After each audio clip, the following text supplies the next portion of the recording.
আর বন্ধুরা কেমন আছো? কিয়ানের একটা নতুন ব্লগে তোমাদের সবাইকে স্বাগত। সকালবেলায় ঘুম থেকে উঠে সব কাজটা সেরে ওর বাবাকে খেতে দিলাম, আর একদিকে টিফিন গুছিয়ে নিলাম। টিফিনটা গুছিয়ে ওর বাবার ব্যাগে দিয়ে দিলাম। ওর বাবা তারপর অফিস চলে গেল। অফিস চলে যাওয়ার পর তারপর ঘরের টুকিটাকি কাজটা সেরে ওইদিকে চলে গেলাম ছেলের দুধ চাল দিতে আর রুটি করতে, কারণ বাবা এসে খাবে তো। তারপর দুধ চাল দিয়ে রুটি করে চলে গেলাম ছেলেকে ঘুম থেকে তুলতে। ছেলেকে ঘুম থেকে তুলে আমরা টিফিনটা খেয়ে দিয়ে চান টান করে আবার চলে গেলাম। দুপুরে খাবারটা তাড়াতাড়ি খেয়ে নিলাম, কারণ ঠাকুর দেখতে যাচ্ছি। ঠাকুর দেখতে যাওয়ার টাইমে আমার ভাসুর ফোন করে বলল চলে আসো, নাকি গাড়ি নিয়ে এসছে।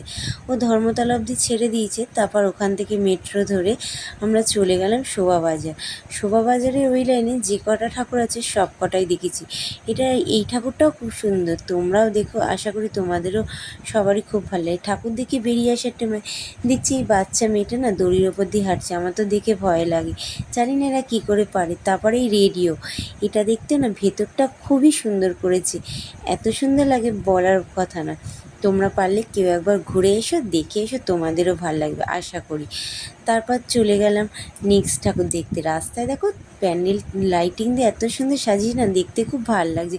মনটা একটা আনন্দ হয়েছে। পুজো এইটা একটা ঠাকুর দেখো, পুরো ঠাকুরের কাঠামো দিয়ে করা, দেখতেও খুব সুন্দর লাগছে। লাইটিংয়ে যেন আরও ভালো লাগছে। চলে গেলাম হাতিবাজারের ঠাকুর দেখতে। ওখানে জানো তো হাতিবাজারের ঠাকুরটা না খুব সুন্দর করেছে, আমার তো খুবই ভালো লেগেছে। ওখানে জানো তো আমাদের একটা রিলেটিভ না আমার ছেলেটাকে না নিয়ে লুকিয়ে রেখেছিল। যদিও বা এটা আমার শাশুড়ি মা জানতো, তাও ভয়ের কিছু নেই। তাও আমি ভেবেছি আমার ছেলেটাকে মনে হয় হারিয়েই ফেলেছি। তারপর ওখান থেকে ওরা আমার সাথে ইয়ার্কি বললো। তারপর যখন ছেলেটাকে পেলাম মনে যেন একটা শান্তি পেলাম। তারপর ওখান থেকে আর ভাল লাগছে না, অনেক হেঁটেছি, শরীরটা না টায়ার্ড হয়ে গেছে। বাড়িতে চলে আসলাম। দেখো মুখ চোখের কী অবস্থা। তো আজ এইটুকুনি থাক, টাটা বাই বাই, কাল দেখা হবে, গুড নাইট।